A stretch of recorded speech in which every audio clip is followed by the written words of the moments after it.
안녕하세요. 너울쌤입니다. 네, 오늘은 이제 모의고사 문제를 좀 가지고 왔거든요.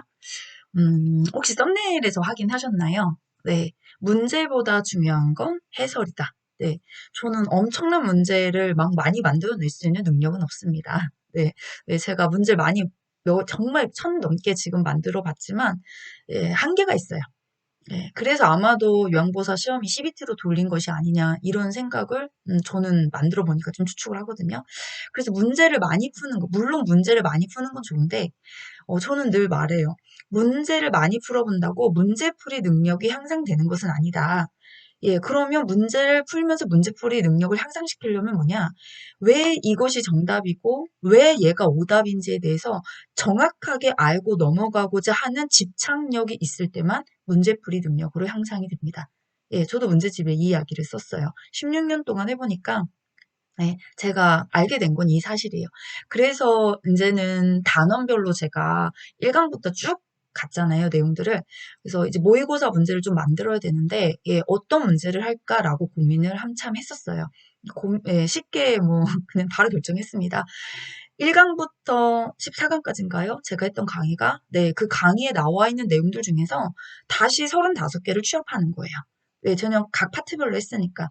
그래서 이 문제를 풀어보시면서 1강부터 14강을 정말 꼼꼼히 잘 풀으셨다면, 예, 그런 생각이 들으실 수 있어요. 또, 제 거를 계속 이어봐 주시는 선생님들이라면, 봤던 문제인데? 예, 봤던 문제입니다. 그 말이 나와야 돼요. 지금 이걸 다시 풀어보시면서 처음 보는 것 같다. 그렇다면 사실 문제풀이 제대로 안 하고 오신 거예요. 그런데 이걸 딱 보시면서, 와, 이거 그때 봤던 문제잖아. 이렇게 얘기를 해주셔야지만 돼요. 그걸 한번 테스트 해보셨으면 좋겠거든요, 저는요. 왜냐면 제가 유튜브를 지금 몇 년째 하고 있지만, 요 노을샘 채널은 이제 시작한 지 1년 갓 지났지만, 이전 채널에서 한 3년 넘게 했었거든요. 그런데 어떤 생각을 하고 있는 거냐면 유튜브의 시청 시간이 15분 정도 나오면 막 뚝뚝 터트려져요. 시청 시간 길다고. 예, 근데 저는 그렇게 하는 공부는 별 의미 없다고 생각해요. 이 모의고사부터는 예, 그냥 듣기도 물론 중요하지만 그거는 정석으로 다 공부가 된 다음에 내가 진짜 공부한 게 제대로 예, 인식이 되는지 안 되는지 테스트하는 정도로 예, 그냥 흘려듣기를 좀 하셨으면 좋겠고 정말 제대로 공부를 한번 해보고 싶으시다면 예, 여러분 옆에 본펜이랑 종이랑 한 장 내비두시고요. 예, 1번부터 35번까지 쭉 풀어가시면서 이 문제는 맞았고 이 문제는 틀렸고 사실 맞은 문제는 별로 체크하실 필요 없어요. 틀린 문제, 왜? 그 단원이 어딘지 확인하시고 만약에 그 단원이 어딘지 파악이 되셨다면 다시 돌아가세요. 1강부터 14강까지 중에서 부족한 단원으로 거기서 요점 정리, 개념 정리를 다시 하시고 그 다음에 제가 다음 모의고사를 가지고 올 때를 또 풀어보신다면 점수가 확 상승한 걸 직접 경험하실 수 있을 겁니다. 그래서 제가 이 1번 문제 들어가기 전에 어떻게 공부하는지에 대한 공부법을 조금 먼저 설명을 드렸다라고 생각하시면 돼요. 자, 그럼 이제 예, 그렇게 하시겠다라고 예, 생각하면서 네, 1번 문제부터 풀어가도록 하겠습니다. 그래서 저는 예, 그냥 1번의 답은 몇 번입니다. 이렇게 바로바로 넘어가는 문제도 있지만 해설을 조금 더 꼼꼼히 하면서 갈 거거든요. 뭐 예전이나 2023년 버전이나 2024년 버전이나 매한가지 맞습니다. 그래서 먼저 말씀드리지만 좀 답만 알고 빨리빨리 가고 싶다 그러면 죄송하지만 다른 채널을 좀 이용해 주세요. 네, 그런 채널도 많습니다. 저는 왜 틀렸고 이 틀린 문제를 가지고 문제를 다시 5개를 더 풀어. 한 문제로 5개 푸는 방법. 이거를 제가 설명하면서 가려고 하는 거거든요. 그래서 저는 좀 꼼꼼히 천천히 문항수를 좀 35개지만 예, 거짓말 한 50개 정도 풀고 간다 생각하시면 되거든요. 그렇게 예, 이제 2024년 버전도 예, 제 고집대로 갑니다. 자, 그럼 이제 1번 문제 들어가도록 할게요. 자, 제가 단원을 한 번씩 나가면서 설명을 드릴 거예요. 그릴 거예요. 2024년 버전부터는 표를 만들어 왔지만 올해는 추측할 수가 없어요. 그 얘기는 뭐냐면 대상자 이해 파트에서 몇 문제가 납니까? 몇 번에서 납니까? 그거는 이제 어느 강사도 두드려 맞출 수 없어요. 그래서 뭐 본인이 쪽집게다, 본인이 뭐 일타다. 저는 그거는 자만이라고 생각합니다. 저도 절대 그렇게 얘기 안 하거든요. 모릅니다. 그래서 뭐냐면 최대한 곳곳의 속속들이 모든 문제를 꼼꼼히 풀어가는 것이 예, 비공개이고 알 수 없는 문제를 대처하는 능력이다라고 생각하기 때문에 그래요. 자, 그럼 1번 문제는 제가 어디서 갖고 왔냐면 요양보 대상자 2의 파트에서 갖고 온 문제입니다. 이걸 알려드리는 이유는 만약에 이게 답을 맞았다면 상관이 없지만 오답이 나오셨다면 예, 표준교재에 다시 돌아가셔서 단원 정리를 하셔야 된다는 이야기를 드리는 겁니다. 자, 그럼 1번 문제 보겠습니다. 다음과 관련된 논형기의 심리적인 특성은 자신감이 저하된다. 결단이나 행동이 느려지고 매사 신중해진다. 1번 생에 대한 회고의 경향, 2번 경직성의 증가, 3번 애착심의 증가, 4번 외향성의 증가, 5번 조심성의 증가.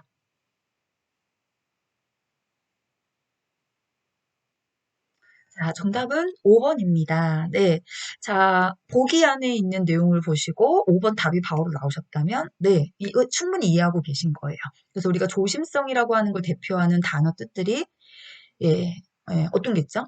여기 말고도 또 있어요. 지금 여기 단에서 제일 중요한 건 매사 신중해진다라는 거. 그런데 왜 매사 신중해질 수밖에 없냐? 일의 결과를 중시하기 때문에. 그래서 결과 중시, 신중, 그죠? 그러다가 좋은 걸 찾아갈 수가 없어 중립 이렇게 세 가지 단어가 나온다면 이건 조심성의 증가가 늘 답이 될 수밖에 없는 상황이에요. 예, 조심성을 뜻하기 때문에 그렇다는 거죠.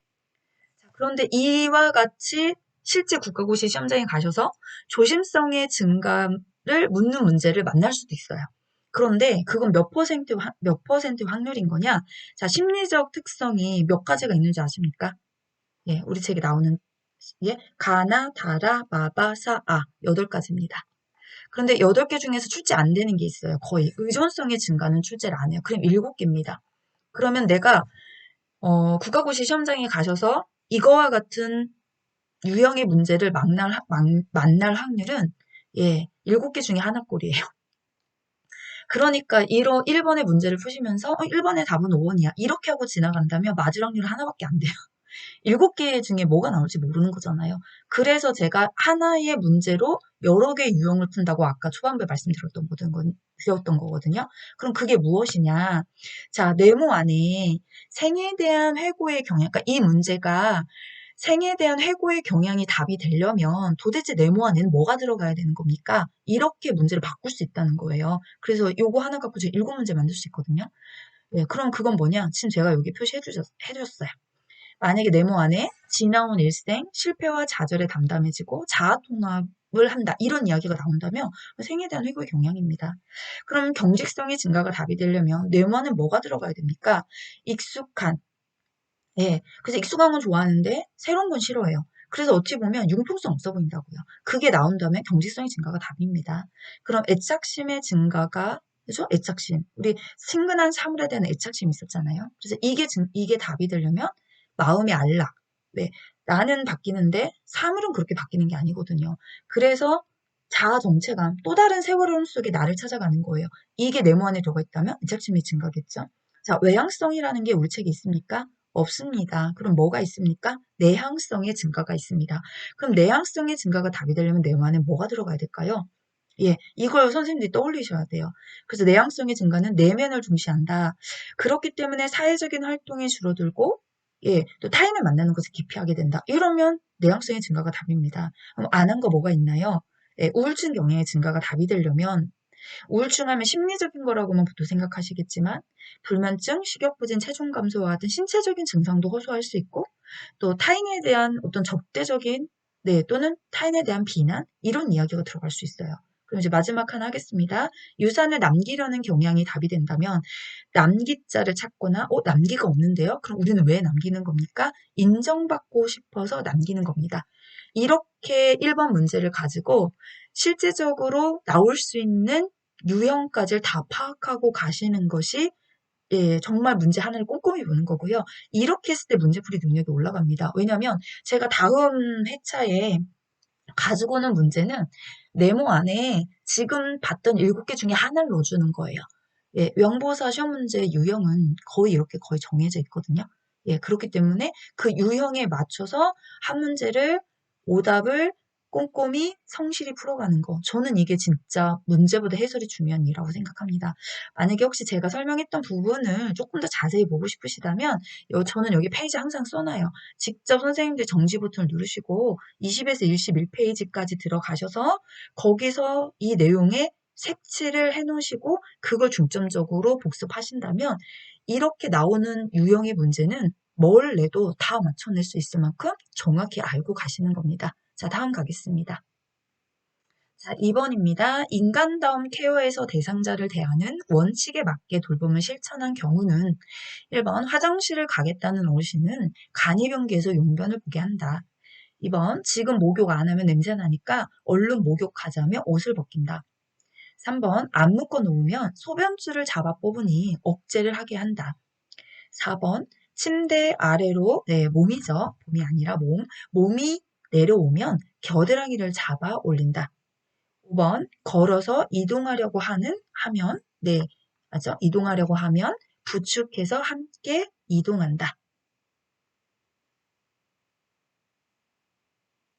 자, 정답은 5번입니다. 네, 이건 원래 없던 내용은 아닌데요. 책이 개편되면서 내용 순서가 앞으로 넘어왔어요. 그래서 인간다움 케어다라고 해서 휴머니튜드에 대한 이야기지요. 그래서 이 원칙의 옳은 방법, 옳지 않은 방법, 뭐 이런 이야기를 가지고 제가 여기에 문제를 제가 만든 거예요. 그래서 새로 출간되는 책에도 이야기를 넣었고 필요하다 싶어서 제가 여기 갖고 왔거든요. 그래서 이거가 우리가 중요한 건 뭐냐?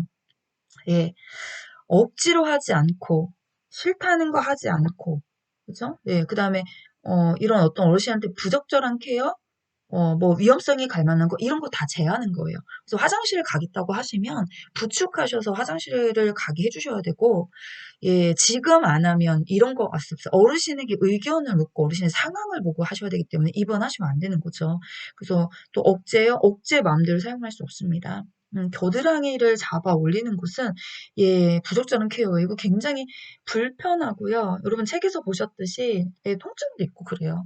그래서 걸어서 이동하시겠다고 하면 언제든지 부축하셔서 같이 이동하시는 방법을 선택해 주셔야 돼요. 쉽게 찾으셨을 거예요. 그쵸? 네, 다음 갈게요.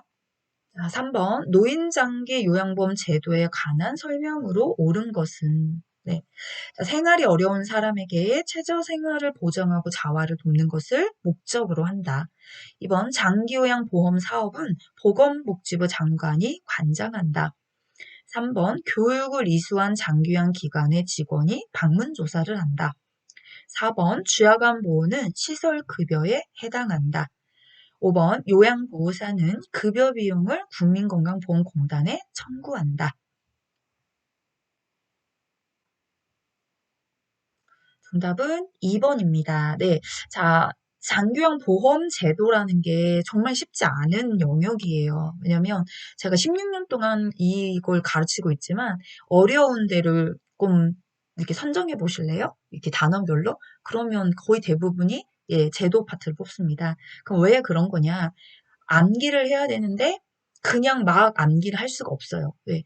이해를 바탕으로 한 암기가 되려면 전체적인 제도의 흐름들을 한번 쭉 깨고 있어야지만 되거든요. 그리고 문제 중에서 지금 3번 같은 문제가 난이도 상문제예요. 왜 그럴 수밖에 없냐?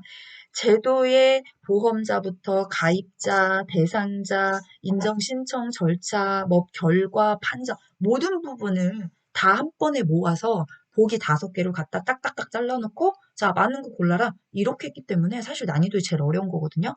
난이도 쉬운 거는 뭡니까?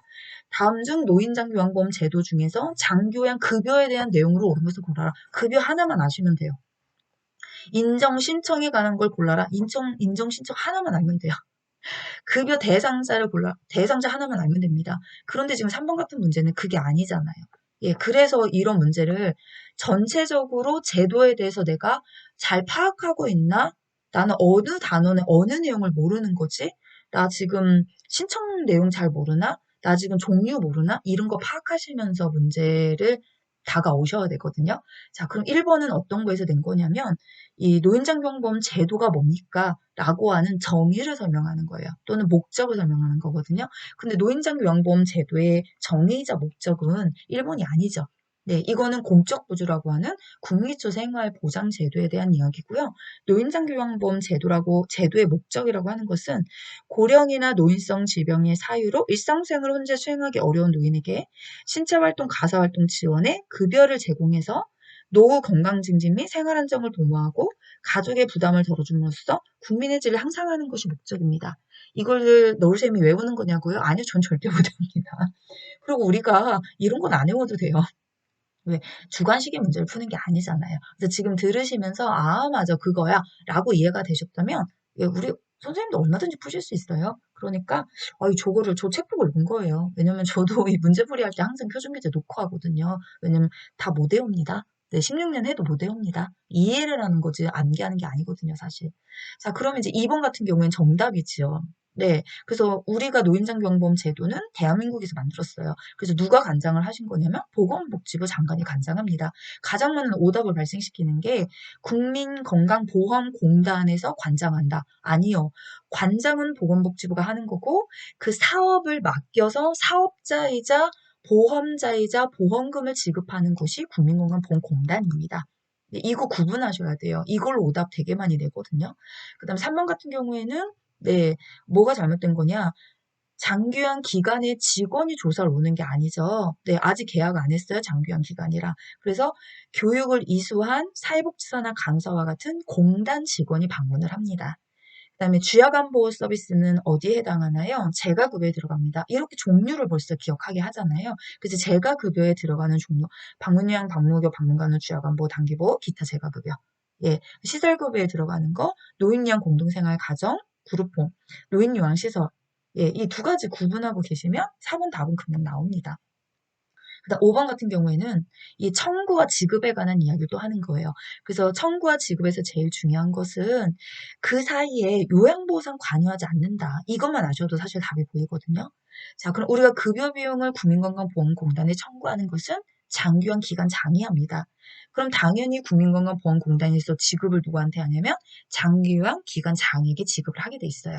그거에 대해서 옳고 그름을 따지는 내용이었다고 생각하시면 됩니다. 네, 조금 난이도 있는 문제인데 또 답을 잘 찾고 이해가 잘 되셨다면 잘하고 계셨다라고 생각하시면 되고 나 잘 모르겠다라고 하시면 49페이지에서 58페이지까지 한번 다시 읽어보시기를 적극 추천을 드리겠습니다. 자, 다음 문제 가겠습니다. 4번 장기요양 급여 중에서 다음에 해당하는 급여는 치매, 중풍 등 노인성 질환 등으로 심신에 상당한 장애가 발생하여 도움이 필요한 노인을 입소시켜 급식, 요양, 그 밖에 일상생활에 필요한 편의를 제공한다. 1번 노인요양시설, 2번 방문요양, 3번 노인요양 공동생활 가정, 4번 주야간보호, 5번 방문목욕. 자, 정답은 1번입니다. 네. 자, 일단 뭐를 구별하시는 게 좋냐면, 노인요양시설하고 노인요양 공동생활가정이 있어요. 그래서 이게 사회복지시설도 분류하는 거, 이제 거기 내용은 아니지만, 사실 이것도 많이 헷갈리거든요. 자, 그러면, 우리가 노인요양시설과 노인요양 공동생활가정은 네, 이거는 어떤 급여인가요? 시설급여지요. 시설급여를 설명할 때 가장 중요한 건 노인 앞에 붙는 전제 조건입니다. 네, 그럼 치매부터 시작해서 필요한까지는 결국 뭐였냐면 노인 장기 요양 등급을 받을 수 있는 조건이에요. 그래서 이 등급을 받았다는 걸 암시하는 거죠. 그런 노인을 입소해서 급식, 요양, 일상생활에 필요한 편의를 제공했다. 야, 등급받은 사람이 들어가는 데구나. 그럼 노인요양 시설로 찾아가시는 거예요.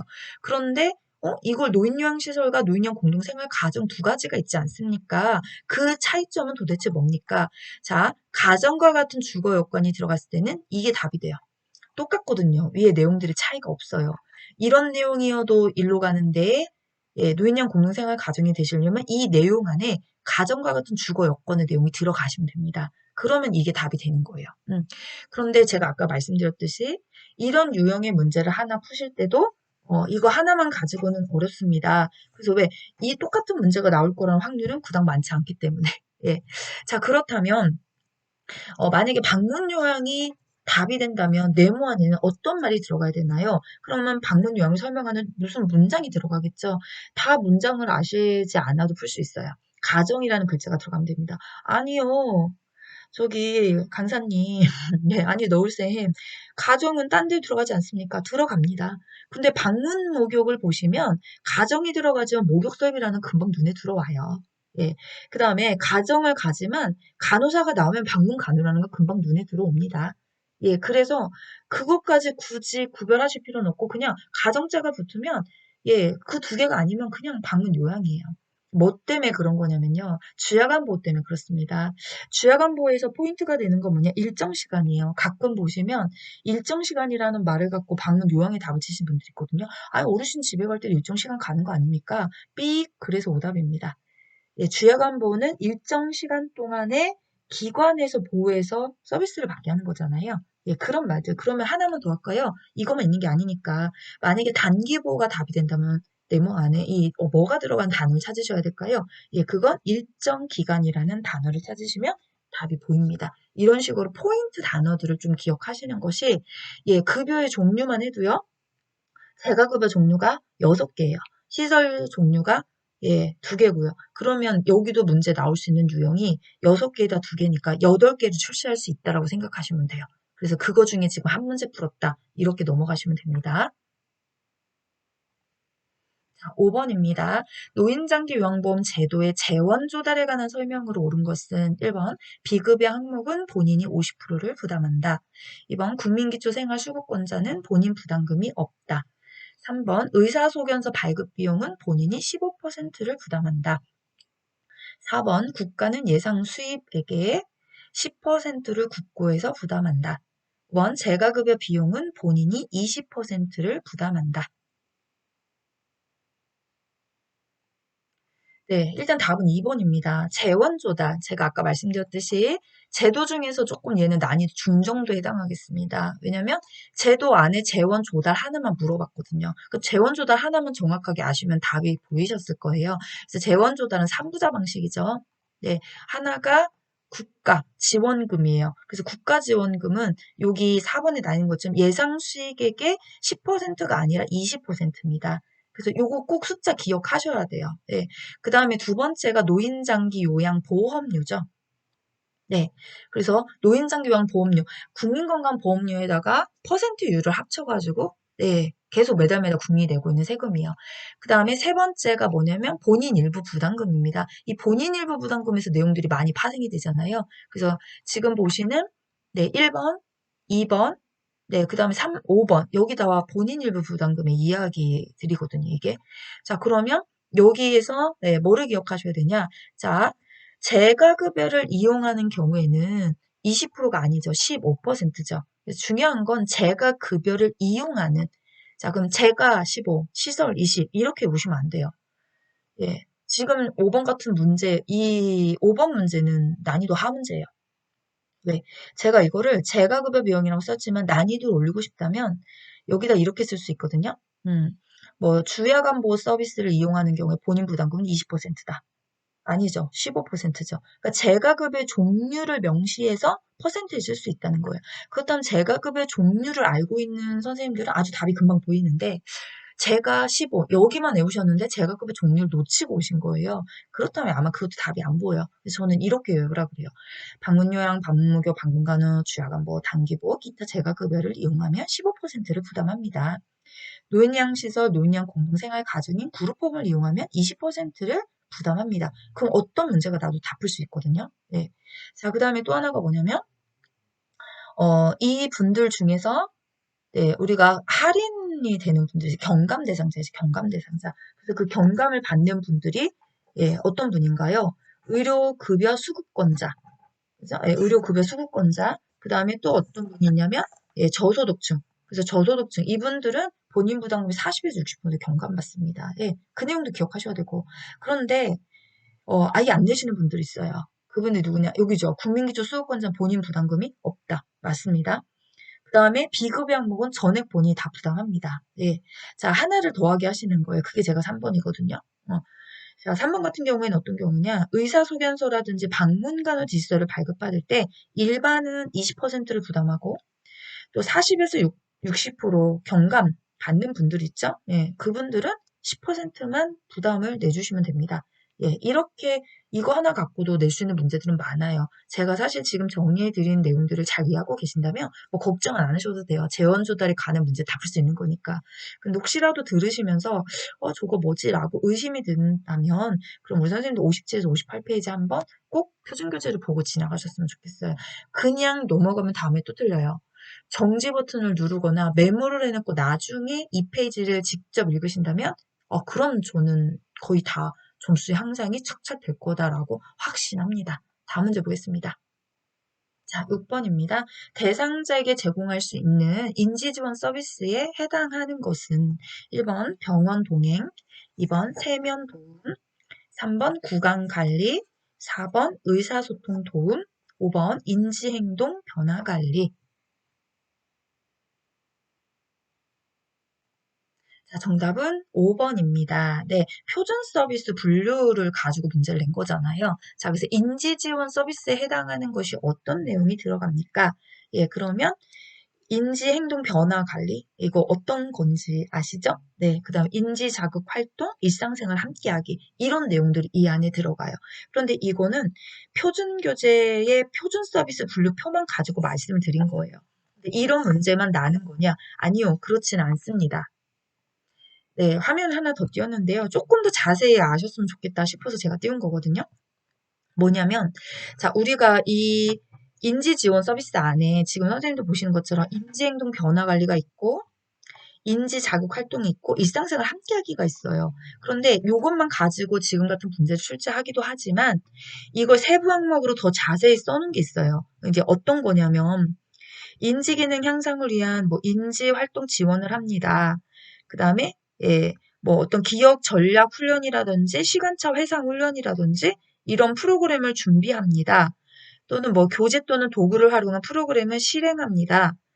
예, 수급자, 수발자 안전관리 도움이라든지 정서적 안정과 생활효에 항상 도움을 합니다. 이런 내용을 갖다 놓고 뭔가요? 이렇게 물을 수도 있어요. 예, 제가 없는 거 한 게 아니라 66페이지 표준 교재의 세부적인 내용을 봤거든요. 그래서 이런 문제도 출제되면 사실 되게 많이 헷갈려요. 그래서 그거까지 같이 기억을 해줬으면 좋겠다라고 말씀드리는 거고. 자, 그러면 병행, 동행은 어디에 들어가는 이야기인가요? 예, 이거는, 네, 가3의 일상생활 지원. 네, 그쵸? 예, 거기에 이제 개인 활동, 막 이런, 그죠? 예, 활동의 지원에 대한 이야기가 들어가죠. 그 다음에 세면 도움은 신체 활동 지원. 네, 그 다음 구강 관리도 마찬가지고요. 자, 의사소통 도움은 어디에 들어가나요? 예, 의사소통. 예, 요거는 정서 지원, 의사소통 도움 서비스에 해당합니다. 여기도 잘 알고 가셔야 돼요, 이거. 그냥 의사소통 도움, 이게 들어간다. 이렇게 말고요.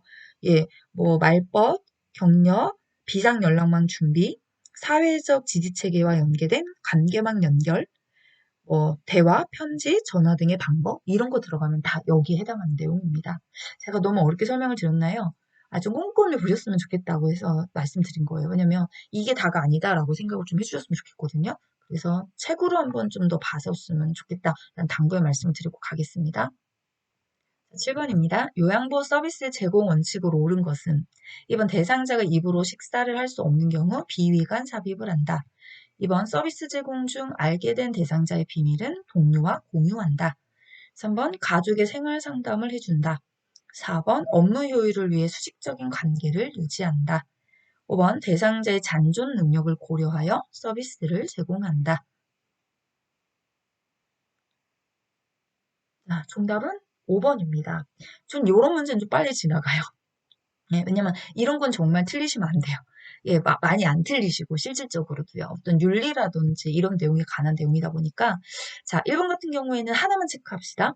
네, 비위간 삽입은 의료행위에 들어가요. 그래서 어떤 거 있냐면 보시는 화면처럼 흡인, 비위간 삽입, 관장, 도뇨, 욕장관리, 경구약이나 외용약을 제외한 투약, 거의 주사겠죠.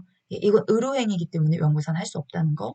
그다음 3번 같은 경우에 모든 서비스는 대상자만 제공을 할 수가 있습니다. 예, 그래서 고기만 좀 체크하고 넘어가 주신다면 나머지는 무난하게 지나갈 수 있어요. 사실 이런 건 좀 빨리 가요.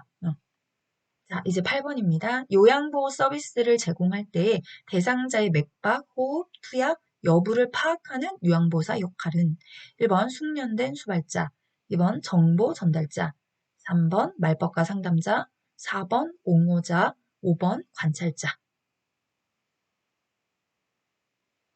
네, 정답은 5번입니다. 자, 맥박이나 호흡이나 투약의 여부, 또 뭐 변화, 신체적, 심리적 변화, 네, 이런 것들을 확인하는 역할은 네, 관찰자였어요. 자, 여기도 빨리 못 가요. 왜냐?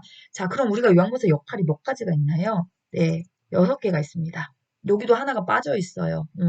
자, 그래서 이 또한 만약에 숙련된 수발자가 답이 되려면 이거 뭐 문제나 네모 안에 어떤 내용이 들어가야 되는 겁니까?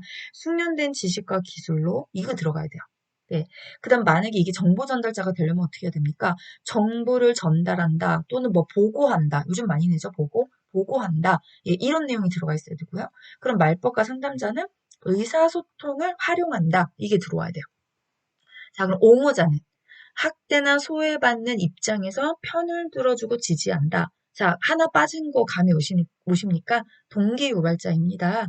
대상자 능력을 최대한 발휘한다. 이런 말이 들어가거든요. 그래서 역할은 6가지. 6가지 중에서 어떤 문제가 나올진 예측할 수 없지만 난 6개가 나와도 다 풀 수 있다. 이렇게 대비하고 가시는 것이 문제보다 해설이 중요한 이유고 제가 또 이렇게 꼼꼼히 잔소리를 하고 있는 이유였습니다. 자, 다음 가겠습니다. 자, 9번입니다. 다음 내용에 해당되는 시설 대상자의 권리는 대상자의 우편물 사용을 제한하면 안 된다. 사전에 동의 없이 개인 정보를 공개해서는 안 된다. 1번 사생활과 비밀 보장에 관한 권리, 2번 시설 정보에 대한 접근성을 보장받을 권리, 3번 존엄한 존재로 대우받을 권리, 4번 스스로 입소를 결정하며 공정한 입소 계약을 할 권리, 5번 안락하고 안전한 생활 환경을 제공받을 권리.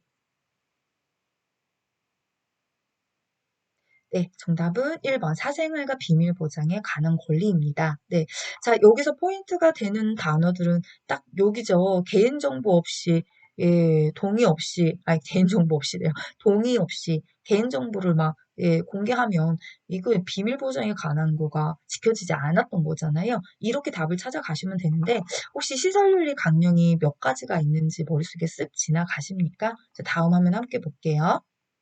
자, 시설윤리 강령은 15개가 있습니다. 그럼 시험 문제 나올 수 있는 유형이 15개입니까? 아니요. 15개 중에 문제 사례가 하나, 둘, 셋, 넷, 다, 일곱, 여덟, 아홉, 10개가 있기 때문에 문제 나올 수 있는 건 25개입니다. 25개 중에 하나를 어떻게 맞춥니까? 아니요, 맞추실 수 있어요. 예, 매번 할 때마다 저는 똑같은 화면 들고 올 거거든요. 예, 그래서 한 번에 하실 때 15개를 한 번에 한 문제에서 15개, 25개를 다 보고 지나가신다고 하면 다음에도 맞추고 다음에도 맞추고 저는 가능하다고 생각하거든요. 예, 왜 암기는 안 되겠지만 충분히 이해는 되기 때문에 그래서 이 시설윤리 강령은 뭐 변경 전이나 변경 후나 동일합니다. 하나도 바뀌지 않았어요. 여기 내용은요. 그래서 저도 그대로 사실은 갖고 왔던 거고요. 자, 단계가 있어요. 이렇게 4단계. 네. 그래서 각 단계마다 윤리 강령이 있고 여기 윤리 강령에서 나오는 문제는 지금과 같은 문제가 1유형이고요. 이 문제는 문제 사례를 넣습니다. 그런데 제가 2023년에 최근에 나온 기출문제를 훑어보자면 책에 나와 있는 문제 유형이 아닌 네, 문제 사례가 아닌, 그러니까 책에 있는 문제 사례가 아닌 사례를 굉장히 많이 출제하고 있어요. 아마도 2024년 버전도 그렇게 나왔을 거다라고 조금 추측할 수 있거든요. 그래서 중요한 건 사실 초록색 글자보다 빨간색 글자예요. 이 빨간색 글자가 각자의 윤리 강령들을 대표하는 단어라고 생각하시면 됩니다.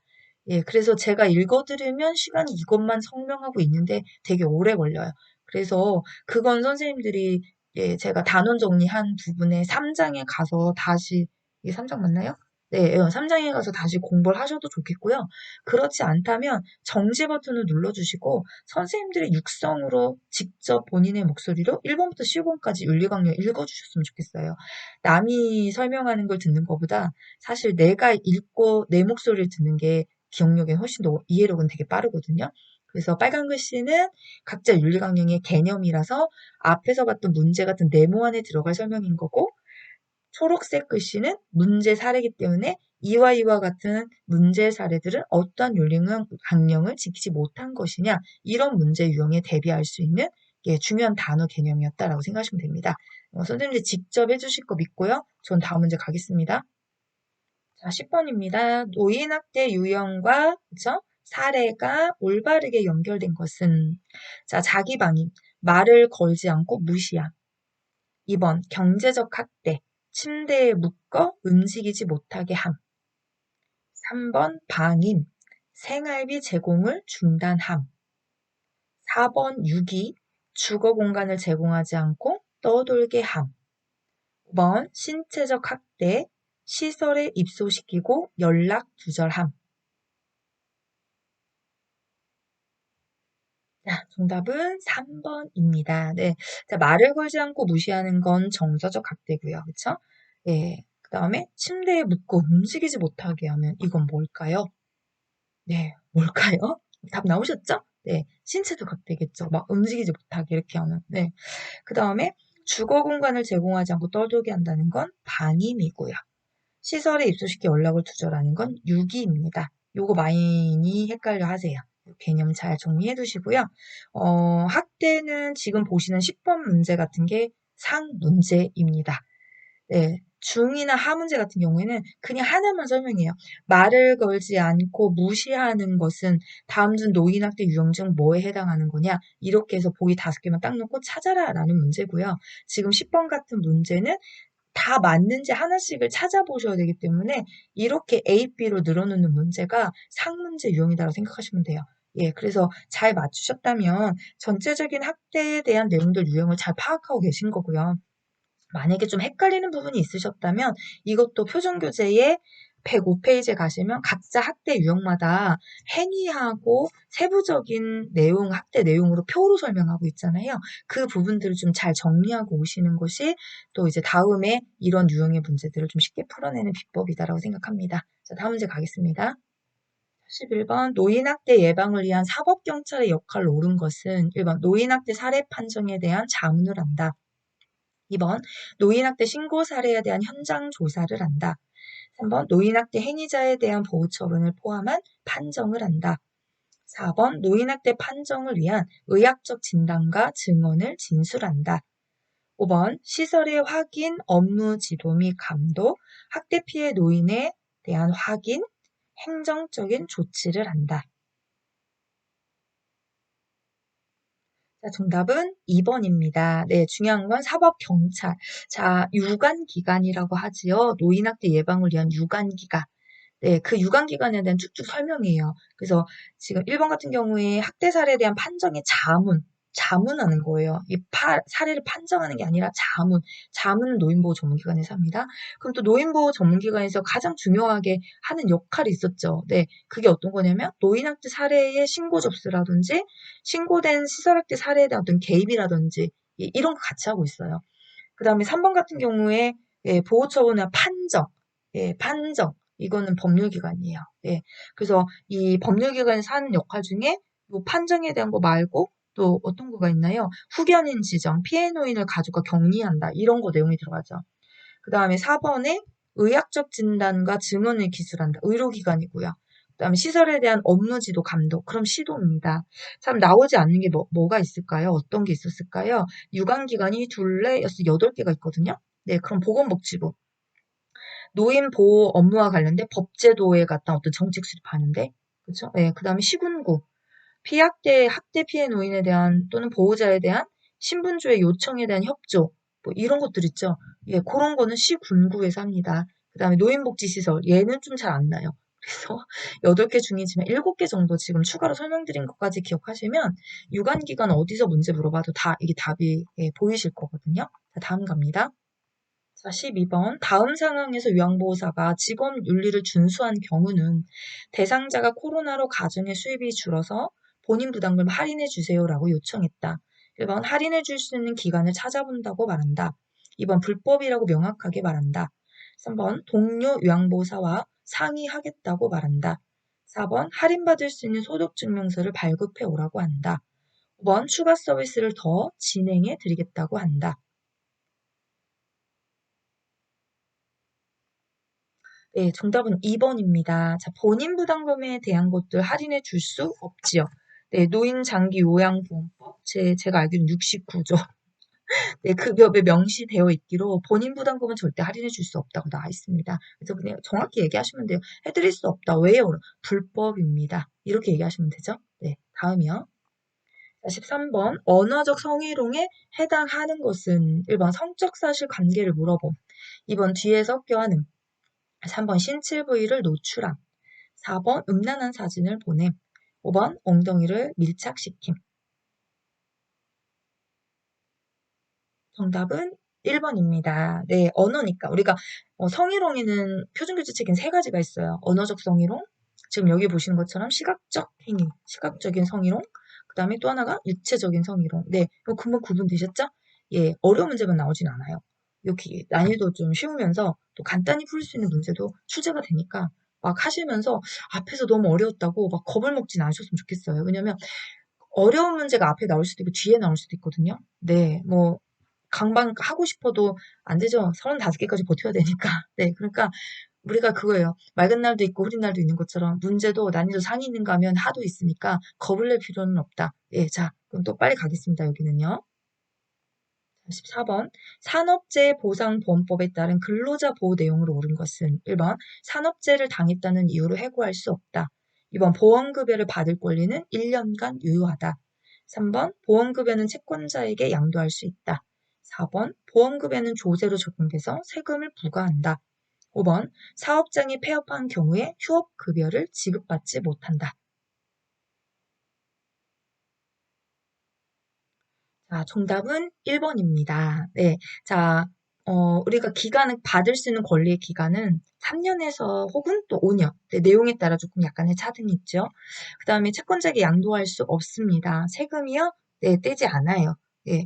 그 다음에 사업장에 폐업하셔도 지급의 영향을 받지 않아요. 재요양, 휴업급여, 장애급여 지급에는 지장받지 않는다. 자, 그럼 이거 말고도 또 더 기억해야 될 내용이 있나요? 네, 있지요. 네, 그게 어떤 건가요? 우리가 산재를 당했던 이유로 해고할 수 없지만 다음의 내용들이 있어요. 만약에 휴업하는 기간과 치료를 종결한 후 30일간 해고하지 못하도 되어 있고 그 요양이 끝난 30일 이후에도 중요한 건 뭐냐? 해고 정리 요건이 충족이 돼야지만 된다는 거. 그런 걸로도 문장 오답의 문제를 많이 끌어내거든요. 그래서 거기까지 좀 기억하셨으면 좋겠다라고 생각합니다. 자, 다음 가겠습니다. 자, 15번.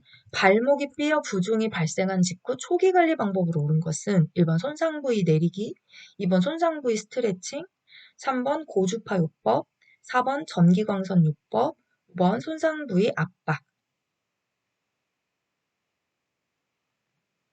자, 정답은 5번입니다. 자, 직후 초기 관리법이었으니까, 네, 그쵸? 손상부의 압박 맞습니다. 초기 치료법이 이렇게 많아요, 또.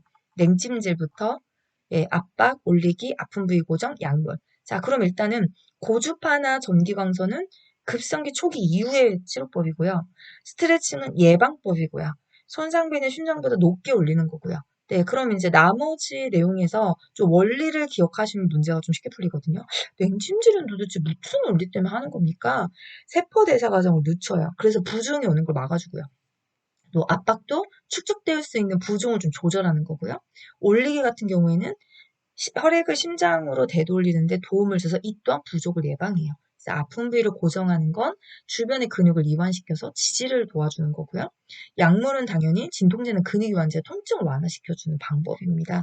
그래서 이제 이런 부분들도 초기와 관련돼서 문제 많이 출제하니까 한번 정리했으면 좋겠다 싶어서 갖고 왔습니다. 자, 다음이요. 자, 16번. 결핵 감염을 위해서 요양보호사가 알고 있어야 하는 내용으로 옳은 것은 1번 잠복결핵 대상자는 전염력이 있다. 2번 결핵균은 강한 산이나 알칼리에 약하다. 3번 결핵은 폐에만 침범하는 감염성 질환이다.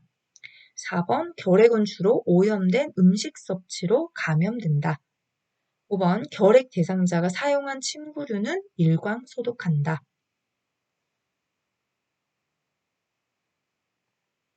자, 정답은 5번입니다. 햇볕에 우리가 약해요. 그래서 일광소독하라는 거고 2번처럼 산이나 강한 산이나 알칼리에는 네, 얘 강해요. 네, 햇볕에 약하거든요. 그래서 요 내용이 오답이었잖아요. 잠복결핵 대상자는 결핵균이 있어도 증상이 없고 건강한 상태이기 때문에 타인에게 감염시키지 않습니다. 그 다음에 결핵은 폐만 침범하진 않아요. 폐, 흉막, 림프절, 글자가 좀 선생님한테 짧아 보이겠지만 척추, 심장, 위장과 사실 전신에 다 퍼질 수 있거든요. 그다음 결핵은 오염된 음식물이 아니라 비말 감염으로 재채기나 기침을 통해서 전파가 되고 있지요. 네, 자 다음 가겠습니다. 17번 요양보호사의 직무 스트레스 대처 방법으로 옳은 것은 1번 자신의 생각을 변화시켜 상황을 긍정적으로 인지한다. 2번 문제를 혼자 끌어안고 고민한다. 3번 술이나 담배에 의존한다. 4번 약물 치료는 거부한다. 5번 주변 사람들과 관계를 차단한다. 네, 정답은 1번입니다. 자, 이런 문제는 우리가 요양보호와 연관되어 있지 않아도 일상생활 속에서도 스트레스를 대처하는 방법과 거의 동일합니다. 네. 그래서 긍정적인 인지는 어떤 생각 변화라고 해서 인지 수정에 관한 이야기예요. 그래서 이것도 표준교재에 가시면 긴장 이완 방법, 호흡법, 심상 훈련 이거와 연관돼서 또 문제를 많이 만들어낼 수 있거든요. 그래서 긴장 이완이라는 건 어떻게 하는 거지? 호흡은 또 어떻게 해야 되고? 심사훈련은 뭐 요런 내용까지 같이 참고로 좀 알아주셨으면 좋겠거든요. 예, 그래서 심사훈련 같은 경우에는 어떤 편안했던 기억을 떠올린다든지 호흡법은 다 아실 것 같고, 예, 긴장이완이다. 이건 뭐 어떻게 하는 걸까요? 예, 거의 이것도 예, 우리 그 명상하는 거와 좀 비슷합니다. 그래서 편안한 의자에 앉으셔서 몸을 쭉 이완해서 예, 신체에 있는 모든 근육들을 네, 예, 하나씩 하나씩 풀어내는 네, 그런 이완의 기법들이에요. 그래서 여러 개가 관리법이 있는데 요런 내용들을 좀 대표적으로 설명하고 있기 때문에 참고로 좀 기억을 해주셨으면 좋겠어요. 네, 다음이요. 18번. 노인성 질병의 특성으로 옳은 것은 1번 약성분이 체외로 빨리 배출되어 치료가 어렵다. 2번 증상만으로도 초기 진단이 쉽다. 3번 원인이 명확한 만성퇴행성 질환이 대부분이다. 4번 정상적인 노화 과정과 구분하기 어렵다. 5번 재발이 드물다. 자, 정답은 4번입니다. 약성분이 체외로 빨리 배출이 안 되죠. 예, 왜 신장 기능이 떨어져서 해독과 배설 기능이 저하되기 때문에요. 그래서 약물 중독이 잘 온다, 노인한테. 이런 이야기가 있었잖아요. 그래서 예, 빨리 배출되지 않습니다. 증상만으로는 초기 진단하기 어렵습니다. 이 증상이 노화인 건지 질환인 건지를 사실 구별이 잘 안 돼요. 그 다음에 원인이 정확하지 않아요. 정확하지 않은 만성태행성 질환들이 많고요. 재발이요? 잘 돼요. 경과요? 길고요. 예, 이런 내용들이죠. 그래서 진짜 많이 출제했어요. 앞으로도 뭐 내용이 변하지 않았기 때문에 중요도가 있어서 많이 출제되지 않을까라고 추측만 할 뿐입니다. 이제 나중에 선생님들이 혹시나 이제 2024년 버전 시험 보시고 네, 오시면 혹시 제 영상으로 합격하신 분들이 계시면 저기 노을 선생님 그런 이 문제가 나왔어요가 아니라 네, 요런 파트의 문제가 몇 문제 정도 여기 나온 거랑 비슷하게 뭐 세 문제 나왔어요. 두 문제 나왔어요.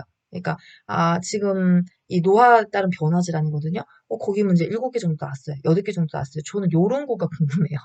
이 문제 나왔습니까? 안 나왔습니까? 이게 아니라 어느 단원에서 몇 문제 정도가 출제됐는지 나중에 합격하시면 메모 한번 부탁드려요. 댓글 한번 남겨주시면 전 너무 많이 도움이 될 것 같거든요. 네, 자 이제 다음 문제 갈게요.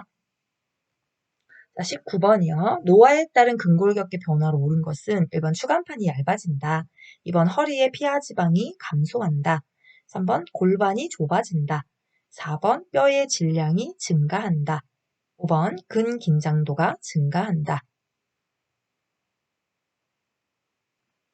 자, 정답은 네, 1번이지요. 네, 그래서 척추뼈와 척추뼈 사이 이어진 연골의 구조물인데 추간판이 얇아지기 때문에 또 키가 줄어드는 것 같다. 예. 자, 요기 타임에서 어떤 거 좀 체크하셔야 되냐면 소화기계부터 시작해서 내분비계까지요. 심리정신 일단 빼고요. 네, 아홉 파트가 증가되는 표현들만 따로 있어요. 네, 그래서 이것도 제가 이 의학장에서 5장에서 단원 정리해서 표로다가 다 정리를 해놨고요. 혹시 제 영상에 쇼츠에 가시면 이거 있거든요. 안 바뀌었어요. 2024년 버전이랑 똑같아요. 제가 2024년 버전도 지금 만들어서 해야 되는데, 예, 시간이 좀 거기까지 여력이 안 돼서, 예, 일단 요 영상부터 먼저 시작하는 거거든요. 그러니까 소화기계부터 내분비계까지 증가되는 표현들만 쫙 모아놓은 게 있으니까 그 내용들을 한번 쭉쭉쭉쭉 걔만 이해하셔도 이런 문제 되게 간단히 잘 풀 수 있거든요. 예, 그러면 근골격계에서 증가되는 게 뭐냐? 그게 여기에 제 써는 거예요. 골반이 커진다. 피하지방이 증가된다. 네, 그래서 골반이 좁아진다. 아닌데. 지방이 감소 아닌데 이렇게 하고 문제를 벌써 시작할 수 있거든요. 그리고 두 개밖에 증가되는 게 없는데 니네는 왜 증가돼? 이렇게 하면 그냥 바로 답이 1번 체크가 될 수 있어요. 그래서 제가 이게 중요합니다라고 말씀드린 거거든요. 다음 문제 볼까요? 20번입니다. 노화에 따른 심혈관계 변화로 오른 것은 1번 최대 심박출량 증가, 2번 최대 심박동수 증가, 3번 심근의 두께 감소, 4번 말초혈관으로부터 심장으로 혈액순환 증가, 5번 심근의 탄력성 감소. 자, 정답은 5번입니다. 자, 그럼 심혈관계에서 증가라는 표현을 쓰는 게 하나 있거든요. 심장의 근육이 두꺼워진다고. 나머지는 네, 아니에요. 이거 하나기 때문에. 예. 그러면 말초혈관부터 심장 혈액순환이 예, 이것도 감소해요. 왜? 증가라는 표현을 쓰는 건 심장의 근육이 두꺼워진다밖에 없었기 때문에 사실 그것만 알면 답이 5번이고도 금방 체크가 되세요. 예, 그런데 근육은 두꺼워지는데 탄력성은 떨어진다고 그랬어요. 바람 빠진 풍선과 같다. 이렇게 제가 요즘 정리 앞에 단원 정리 의학장에서 했거든요. 자, 그래서 요거를 19번과 20번 같은 문제를 좀 빨리 풀 수 있는 비법이 있습니까? 방법이. 예, 그 제가 다음 장에서 설명드릴게요. 자, 요표죠, 요표. 제가 앞에서 의학장 설명할 때, 5장 설명할 때 이 표를 만들어 썼어요. 그리고 이게 제가 아까 쇼츠에 있다고 한 거고요. 자, 지금 보이시는 화면에 소화기계부터 내분비계까지 증가표만 제가 다 뽑아놓은 거거든요. 암기를 빨리 하는 방법은 정리를 잘하는 거고요. 정리를 잘한다는 건 전체를 아우르고 있어야 되는 거예요. 그러니까 소화기계부터 시작해서 예, 심리정신계까지인데 제가 심리정신계는 다 뺐어요. 왜냐면 거긴 증가 표현밖에 없거든요. 그러니까 거기 시험 문제 내지도 않아요. 그건 대상지 이해 파트. 아까 1번 문제부터 잔소리하고 왔던데 그 파트고요. 자, 내분비계까지 소화의 신체 전체 9개 파트 중에서 증가되는 애만 따로 뽑아드렸으니까 얘도 마찬가지로 정지 버튼 누르시고 반복 보기를 좀 진행해 주시면 이거 외워지거든요. 저도 수업 시간에 수업할 때 얘는 꼭 외우세요 라고 제 제자 선생님들한테도 누누이 말씀드려요. 그러면 아까 같은 문제 굉장히 빨리 풀 수 있어요. 그런 거 아닌가? 의심스럽다면 한번 해주셨으면 좋겠어요. 네. 그냥, 네. 내가 해봐야지만 안다. 해보시면 돼요. 예, 그럼 제 말이 무슨 말인지 이해가 되실 거거든요, 금방. 그래서 얘를 갖다가 암기를 하시고, 다음에 이런 문제를 만나면 얼마나 빨리 풀 수 있는지를 직접 경험하셨다면, 그럼 이제 저에 대한 100% 신뢰는 다 생길 겁니다. 전 앞으로 이런 특성 물어보는 건 항상 이 표 가지고 올 거거든요. 네. 자, 그러면 이것도 선생님들이 하실 거다라고 생각을 하면서 다음 문제 넘어가겠습니다. 자, 21번입니다. 2024년 모의고사 버전이라서 예, 시간이 좀 많이 앞에 설명 5분 정도 하다 보니까 지금 벌써 50분이 넘어갔거든요. 근데 저는 80문제 주었다 깨나도 해설 못해요. 2시간 해야 돼요. 진짜 죽을 것 같아요, 그러면. 그래서 저는 80문제 해설은 사실 한 번도 해본 적이 없어요. 이론 35문항, 실기 45문항. 나중에 실기 정리한 두 번째 영상이 들어오겠지만 이론 35문항 정리하나 실기 45문항 정리해서 해설하나 해설 시간은 1시간 똑같습니다. 그 이유는 뭐냐면 이론에서 이렇게 설명하고 개념 정리해야 될 게 훨씬 많아요. 정말 제가 16년 동안 많은 제자들 8,000명 가까이 가르치면서 실기에서 과락 나온 제자들은 그닥 많지 않았어요. 불합격하시는 대부분의 파트가 지금 풀고 가는 35문제 이론 파트입니다. 예, 그렇기 때문에 여기는 조금 더 개념 정리를 많이 해야 되고 유형 파악을 좀 더 잘해야 된다고 생각해요. 그래야지만 예, 이 과락이 여기서 나오지 않기 때문에 그래서 저는 해설 시간이 똑같다고 생각하시면 되거든요. 자, 일단 남은 시간도 최선을 다해서 가겠습니다. 이제 얼마 안 남았어요. 한 10문제 남았나요? 네. 자, 21번에 설사를 하는 대상자를 돕는 방법으로 옳은 것은 1번 카페인 음료를 마시게 한다. 2번 설사 초기부터 지사제를 복용한다. 3번 우유 섭취량을 늘린다. 4번 고지방 음식 섭취를 제한한다. 5번 복근 강화 운동을 하게 한다. 자, 정답은 5번입니다. 자, 고지방 음식을 제한하셔야 되죠. 고지방, 지방이 많은 음식을 먹으면 여기 나와 있겠지만 장이 자극을 받아요. 그래서 얘는 제하셔야 되고 카페인도 마찬가지입니다. 예, 제한하셔야 되죠. 그래서 장 운동을 증가시키는 음식에 매운 거, 술, 고섬유소, 고지방, 이런 카페인 음료, 자극적 이런 거 들어가죠. 지사제는 함부로 복용하시면 안 되죠. 네, 이건 의사에게 항상 확인받고 네, 지사제 남용주의에도 나왔지만 자기 방어반응인 경우에 지사제 했으면 큰일 나거든요. 그래서 그런 것들은 잘 알고 또 우유 같은 경우에도 장의 운동을 증가시켜요. 그래서 얘는 피하셔야 되고 설사하고 복근 강화 운동은 크게 상관이 없네요. 네, 자 다음 문제요. 자, 22번 복압성 요실금 대상자를 돕는 방법으로 옳은 것은 1번 수분 섭취를 줄인다. 2번 골반 근육 강화 운동을 하게 한다. 3번 낮에는 기저귀를 채워준다. 4번 줄넘기를 권장한다. 5번 식이섬유가 적은 음식을 제공한다. 네, 정답은 2번입니다. 네, 요실, 그러니까 복압을 떠나서 또 이제 요실금 전체에 돕는 방법이죠. 수분 섭취를 줄이시게 되면 큰일 나요. 네, 오히려 요실금이 더 심해집니다. 수분 섭취를 줄이면 변비가 오거든요, 보통. 예, 또 변비가 오게 되면 직장 주머니가 방광 앞주머니를 찍어 눌러요. 요식은 더 심해져요. 또 수분 섭취를 줄이게 되면 신장 기능이 막 손상되고 그렇기 때문에 절대 줄이시면 안 되죠. 이거 있다고 기저귀를 채울 수는 없고요. 줄넘기 하시면 복압이 상승돼서 예, 요식음이 더 심해져요. 식이섬유수가 적은 음식을 먹는다면 이게 또 변비를 유발할 수 있기 때문에 변비가 유발되면 네, 방광주머니를 압박해서 요식음이 더 심해지니까 그렇게 하시면 안 되죠. 자, 다음이요. 자, 23번 대상포진에 대한 설명으로 옳은 것은 1번 과거에 수두를 앓았던 사람에서 주로 나타난다. 2번 세균성 질환이다. 3번 가려움이 있는 부위에 냉찜질을 한다. 4번 병소는 퍼지지 않으니 긁어도 된다. 5번 치료 후 신경통이 사라질 때까지 격리한다.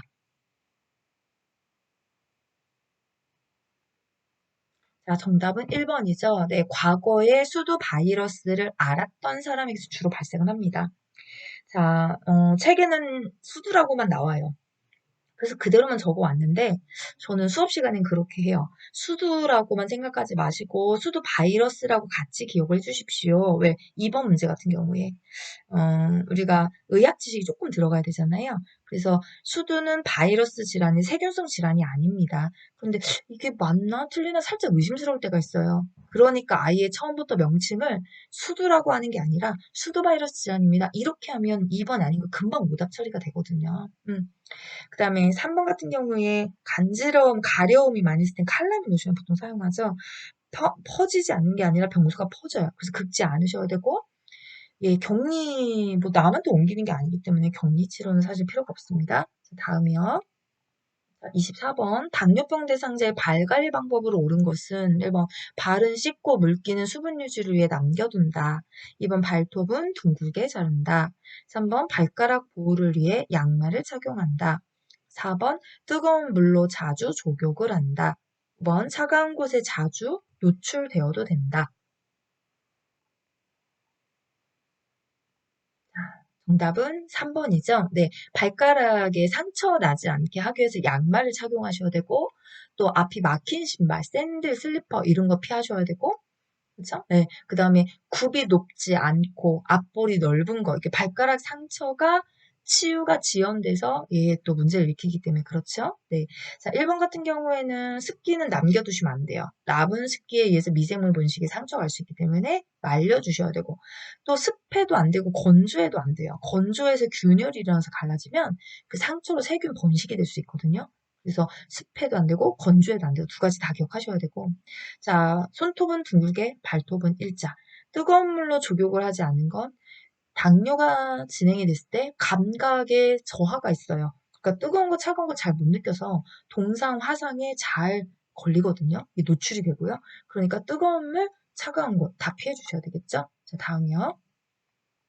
25번 다음에서 설명하는 질병은 주의력 감퇴가 수시간 내지 수일에 걸쳐 급격히 발생함. 초기에 사람을 못 알아본다. 1번 치매, 2번 선망, 3번 파킨슨, 4번 뇌졸중, 5번 우울증. 자, 정답은 2번입니다. 네, 선망. 자, 우리가 급성질환이다라고 하는 급성을 뜻하는 게 이거죠. 수시간 내지 수일에 걸쳐서 급격히 발생한다. 음, 이 급성 질환은 사실 우리 책에 서명밖에 없어요. 다 노인성 질환들은 거의 만성 질환이거든요. 그런데 급격히 예, 급성 질환, 수시간 내지 수일, 이거는 딱 선망이에요. 이것만 보고 다 바로 가셔도 문제 없습니다. 그리고 이 특징들이 있죠. 주의력이 떨어진다, 집중력. 처음부터 졸린 눈이 돼서 의식이 저하된다. 이런 내용도 쓰잖아요. 중요한 건 원인을 규명하는 거고요. 원인의 치료가 된다면 사망도 치료가 되기 때문에 그렇죠. 그래서 그런 거 찾는 것까지 좀 같이 참고를 봤으면 좋겠어요. 다음이요. 자, 26번 뇌졸중을 의심할 수 있는 전구 증상은 1번 사지에 가려움증이 있다. 2번 가슴이 조이는 흉통이 있다. 3번 한 개의 물체가 둘러 보인다. 4번 새벽에 속쓰림 증상이 있다. 5번 목이 말라서 물을 자주 마신다. 네. 자, 전구 증상 3번이죠. 한 개의 물체가 둘러 보인다. 이거 외에도 네, 한쪽 팔다리에 어떤 마비가 되거나 감각 이상이 온다든지 말할 때 발음은 분명하지 않거나 말을 잘 못한다든지 이제 한쪽으로 막 쏠려서 넘어진다든지 주의가 뱅뱅 돈다. 지금 요게 이 내용이죠. 갑자기 눈이 안 보이거나 둘러 보인다든지 벼락치듯 심한 두통이 오거나 의식장을 깨워도 깨어나지 못한다. 전부 다 뇌졸중의 전구 증상입니다. 그래서 하나가 아니라 예, 7개, 4개, 3개, 7개, 7개 중에 어떤 문장이 들어가도 답을 찾으셔야 되기 때문에 이렇게 같이 보고 가시는 게 저는 좋다라고 생각합니다. 자, 다음이요.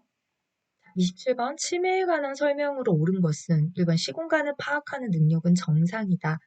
2번 운동 기능은 정상인데 운동활동 수행 능력이 손상되는 실행증이 나타난다. 3번 혈관성 치매 비율이 가장 높다. 4번 근래의 일보다 먼 과거의 일을 잘 기억해내지 못한다. 5번 뇌의 정상적인 노화 현상이다. 자, 정답은 2번입니다. 네. 자, 치매에 관한 설명으로 옳은 거 이렇게 물었으니까 시공간 파악 능력에 저하되시죠? 네. 그 다음에 2번 설명은 맞고요. 치매에서 가장 높은 비율을 차지하는 건 노인성 치매 중에 하나인 알츠하이머입니다. 기억의 구간이 단기 기억이 감퇴되고 장기 기억이 대체로 유지가 되지요? 네. 자, 뇌의 정상적인 노화 현상은 건망증을 설명하는 거고 치매는 질병 중에 하나입니다. 28번 손해가 손상되어 뇌졸중이 발생했을 때 나타나는 특징적인 증상은 1번 말의 내용을 이해하지 못한다. 2번 의식이 저하된다. 3번 몸의 균형을 유지하지 못한다. 4번 물체가 두 개로 보이는 복시가 나타난다. 5번 음식을 삼키기 힘든 연화곤란이 나타난다.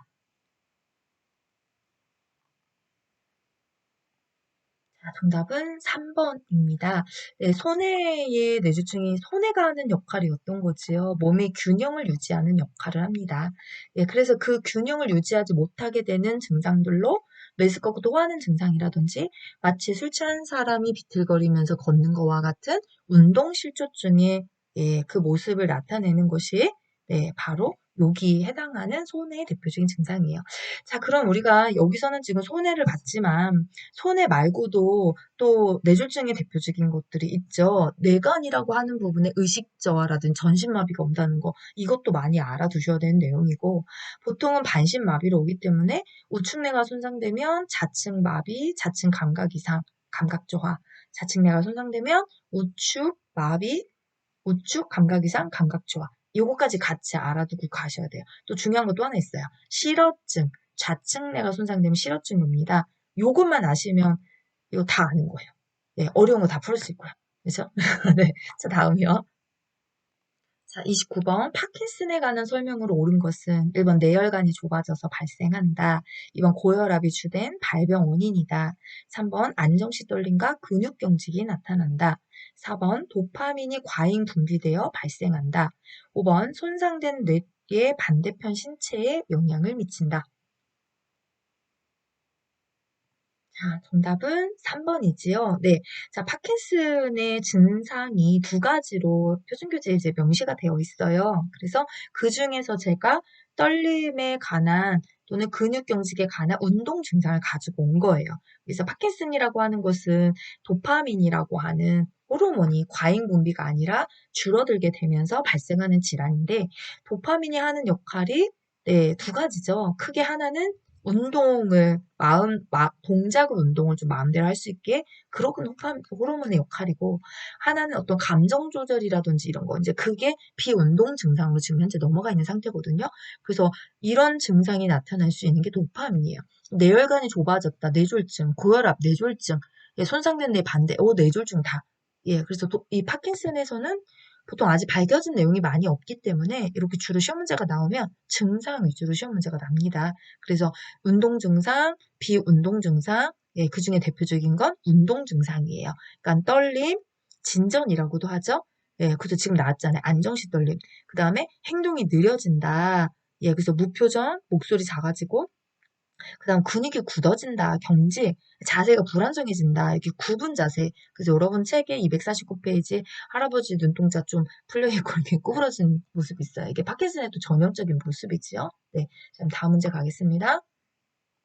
30번 약물 복용 방법으로 옳은 것은 1번 서방제는 분쇄하여 복용한다. 2번 인슐린은 구강으로 복용한다. 3번 장염 코팅제는 분할하여 복용할 수 있다. 4번 분할선이 있는 약은 쪼개서 복용할 수 있다. 5번 항고혈압제는 자몽 주스와 함께 복용하는 것이 좋다. 네, 정답은 4번입니다. 분할선이 있는 약만 쪼개 복용할 수 있고요. 서방제, 서방이라는 말이 천천히 느릴서 녹으면서 효과를 봐야 되는 약이에요. 그런데 알을 갖다가 분할 분쇄를 하면 흡수가 훨씬 빠르겠죠. 그래서 부작용이 증가되기 때문에 절대 분할 분쇄하면 안 돼요. 장염 코팅제도 마찬가지입니다. 분할하는 게 약효가 떨어진다고 했고요. 인슐린은 위장관에서 파괴되기 때문에 예, 구강으로가 아니라 주사로다가 무조건 주입을 해야 되는 거죠. 자, 항고혈압제는 자몽 주스 함께 복용하시면 예, 문제 일으켜요. 여러분 책에 고지혈약증, 혈압약, 수면제, 예, 이게 부작용을 일으킬 가능성이 높고 여기서 더 알아두고 가시면 좋을 것 같은데 이 책이 개편되면 추가된 거거든요. 부정맥이 있을 때 복용하는 와파린과 같이 먹었을 때 약 효과를 떨어뜨릴 수 있어서 과량 섭취하지 말아야 될 거. 시금치, 커피, 유제품, 인삼, 홍삼, 콜라, 술. 얘는 일단 무조건 약과 먹으면 예상치 못한 문제가 생길 수 있으니까 애가 같이 먹으면 안 돼요. 그래서 이제 그런 부분들까지 체크하고 가셨으면 좋겠어요. 그 제가 이 문제를 가지고 오진 않았지만 다음에 한번 할 거예요. 그래서 부작용이 흔한 약물로 소염진통제를 먹었을 때는 어떤 부작용, 당뇨병은 어떤 부작용, 스테로이드는 어떤 부작용, 수면제나 신경진정제는 어떤 부작용, 265페이지에 있어요. 네, 그래서 그 부작용도 아주 많이 출제될 수 있는 영역이다라고 판단이 됩니다. 그래서 이것도 조만간 만든 문제에서 한번 가지고 오도록 할게요. 자, 다음 가겠습니다. 자, 문제가 조금 잘려서 보이실 수 있어요. 네, 제가 이렇게 할 때 글씨가 근데 읽어드릴게요.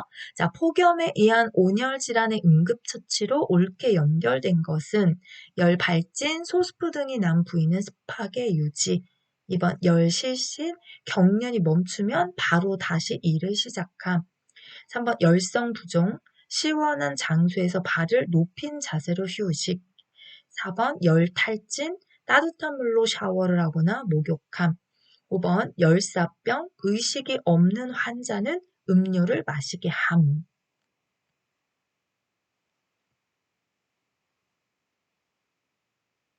자, 정답은 3번입니다. 조금 어려우실 수 있어요. 가르치는 저조차도 살짝 헷갈리니까요. 개편되면서 온열 질환을 굉장히 많이 갖고 왔어요. 이전엔 열사 하나만 있었는데 표로다가 지금 몇 가지를 설명하고 있잖아요. 그래서 열 발진 같은 경우에는 네, 지금 소스포 등이 난 부위는 습하게가 아니라 건조하게 유지를 시켜주셔야 되고, 예, 실신되셔서 경련이 멈췄다 바로 일을 시작하시면 안 되죠. 부종은 맞고요. 그 다음에 따뜻한 물로 샤워를 하는 게 아니라 시원한 물로 해주셔야 돼요. 자, 우리가 의식이 없는 환자에게는 열사뿐만 아니라 어떤 병에서도 음료는 마시게 하시면 안 됩니다. 마실 것을 주지 말아라. 기도가 항상 열려 있어요. 의식이 없다면 식도로 넘길 수가 없을 거예요. 그러면 항상 열려있는 공기가 들어가는 기도로 넘어가서 질식이라든지 이런 폐색의 문제를 일으킬 수 있기 때문에 절대 의식이 없는 사람에게는 아무것도 주지 않습니다. 자, 다음이요. 32번 방문 요양 서비스 기록 내용으로 옳은 것은 1번 오랜만에 방문한 딸을 보고 기뻐하셨다. 2번 저녁 때 여러 사람이 방문했다. 3번 하루 종일 물을 조금밖에 안 드셨다. 4번 오후 3시부터 30분 동안 낮잠을 주무셨다. 5번 윗집 어르신과 한동안 즐거운 시간을 보냈다. 자, 기록의 원칙에서 제일 중요한 거를 문제로 뭐로 냅니까? 그럼 지금 32번 같은 문제예요. 애매한 표현은 피하고 구체적으로 서술해라. 구체적이라는 말을 할 때 가장 많이 쓰는 게 숫자입니다. 오랜만, 여러, 그죠? 조금, 한동안 이런 거는 대략 측정하기가 어려워요. 주관적이기 때문에. 그래서 항상 뭐 올바른 기록지를 골라라 이러면 이렇게 숫자로 묻는 문제들이 정말 많이 출제가 됐었어요. 그리고 저도 간호사기 때문에 간호 기록지를 작성해봐서 알지만 예, 숫자만큼 정확한 건 없습니다. 딱 명시가 되어 있죠. 3시부터 30분 동안. 그러니까 사실 이런 문제 여러분 푸실 때 딱 보고요. 숫자가 몇 번에 있어. 이것만 찾으셔도 돼요. 그래도 정답 보이실 겁니다. 네, 자 다음 문항이요. 33번 제가 방문을 위한 보호사가 시설장에게 신속하게 보고를 해야 하는 경우는 1번 대상자의 자녀가 오랜만에 방문했다. 2번 화장실 형광등이 깜빡거린다. 3번 유통기한 임박한 음식이 냉장고에 있다. 4번 빨랫감이 세탁실에 잔뜩 있다. 5번 대상자의 방문에 자물쇠가 설치되어 있다. 네, 정답은 5번이지요. 상태 변화가 있을 때, 서비스를 추가하거나 변경할 때, 새로운 정보를 파악했을 때, 새로운 업무 방법을 찾았을 때, 업무를 잘못 수행했을 때, 사고가 발생했을 때는 보고하라고 되어 있어요. 그런데 네, 요양보호사 시험 문제는 이 글자 그대로 내는 경우는 별로 없어요. 지금 보시는 33번 문제처럼 직접 상황을 제시를 해요. 그리고 어떤 상황이 보고할 겁니까? 그러니까 이게 우리가 판단했을 때 이게 새로운 업무 방법을 찾았다는 이야기인가? 잘못 수행했다는 얘기인가? 또 새로운 정보를 파악했다는 건가? 근데 지금 새로운 정보에 대한 이야기들의 예시를 들은 건데 그 중에서도 어떤 정보인 거냐? 예, 돌봄에 관한 이 요양보호에 필요한 정보인지를 한번 판단해 보시는 거. 어렵지 않으셨겠지만, 왜냐면 이렇게만 쉽게만 나오는 건 아니기 때문에 그래요. 가끔은 헷갈릴 때도 있거든요. 저도 풀면서 사실 헷갈릴 때 있어요. 이거 보고 해야 되는 거 아닌가? 이런 생각이 들 때가 있거든요. 그런데 그 기준이 뭐냐면 반드시 돌봄의 보호에 관한 정보인지만 한번 잘 추려주시면 돼요. 5번 같은 경우는 학대를 약간 의심해 볼 수 있는 상황이잖아요. 네, 자, 다음 문제요. 34번 임종이 임박한 대상자의 신체적 변화로 옳은 것은 1번 수면 시간이 길어진다. 2번 혈압이 상승한다. 3번 피부가 붉어진다. 4번 동공이 축소된다. 5번 소변량이 증가한다.